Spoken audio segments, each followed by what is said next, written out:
Tailoring Tamil வாடிக்கையாளர்கள் அனைவரையும் மனதார வரவேற்கிறேன். இப்போது நம்ம தையல் கலை கற்றுக்கிறவங்களுக்கு அடிப்படையாக தெரிஞ்சிக்க வேண்டிய முக்கியமான விஷயத்தை பற்றி தான் பேச போகிறோம். இதில் பார்த்திங்கன்னா, மனித உடல் அமைப்பை 8 கூறுகளாக உடல் கூறு இலக்கணம் அப்படின்ற ஒரு சப்ஜெக்டில் நம்முடைய உடல் அமைப்பை 8 கூறாக பிரிச்சிருப்பாங்க. அதாவது உயரத்தை அது பார்த்திங்கன்னா, நம்மளோட பாருங்கள், தலை முதல் பின் கழுத்து பாகம் வரைக்கும் 8இல் ஒரு பாகம் இருக்கும்.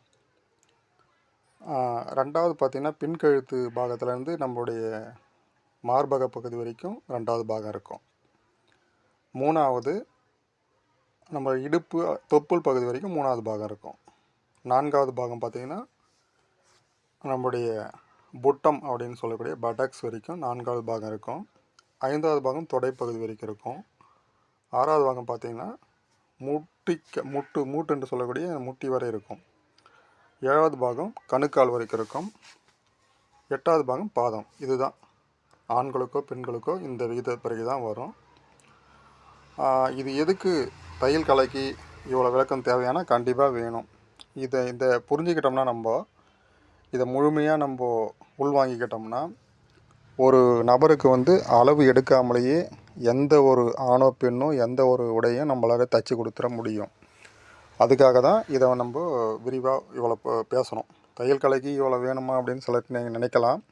கண்டிப்பாக இதை நம்ம இந்த மெத்தடை புரிஞ்சுக்கிட்டோம்னா தான் நமக்கு ரொம்ப எளிமையாக இருக்கும் அப்படின்றது என்னுடைய கருத்து. இங்கே பாருங்கள், அதுதான் விரிவாக கொடுத்துருப்பாங்க. எப்படி தலையின் உச்சிலேருந்து பின் கழுத்து வரை, பின் கழுத்து பாகத்துலேருந்து மார்பு வரை, மார்புலேருந்து தொப்புள் பாகம் வரை அப்படின்னு விளக்கமாக அந்த 8 சப்ஜெக்டும் கொடுத்துருப்பாங்க.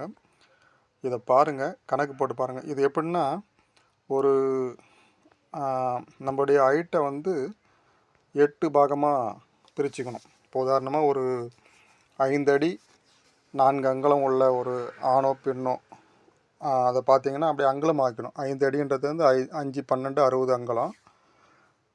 ஒரு 4 அங்குலம் கூட்டிங்கன்னா 64 அங்குலம். அப்போ அதை 8ஆல் வகுத்தோம்னா 8 அங்குலமாக பிரியும். சரியாக இருக்கும் அந்த அளவு பார்த்திங்கன்னா. சராசரி 5 அடி அப்படின்னும்போது 7 அங்குலமும் ஒரு அரை அங்குலம் 7.5 அங்குலம் வரும். இந்த கணக்கு எக்காரணம் கொண்டு மாறாது. அதனால் இந்த கணக்கை போட்டு பார்த்து புரிஞ்சுக்கிங்க. செக் பண்ணி பாருங்கள், கரெக்டாக இருக்கும். இதை புரிஞ்சுக்கிட்டால் ரொம்ப எளிமையாக இந்த தையல் கலையை நம்ம கற்றுக்க முடியும் அப்படின்றது என்னுடைய தாழ்மையான கருத்து. நன்றி நண்பர்களே, வணக்கம்.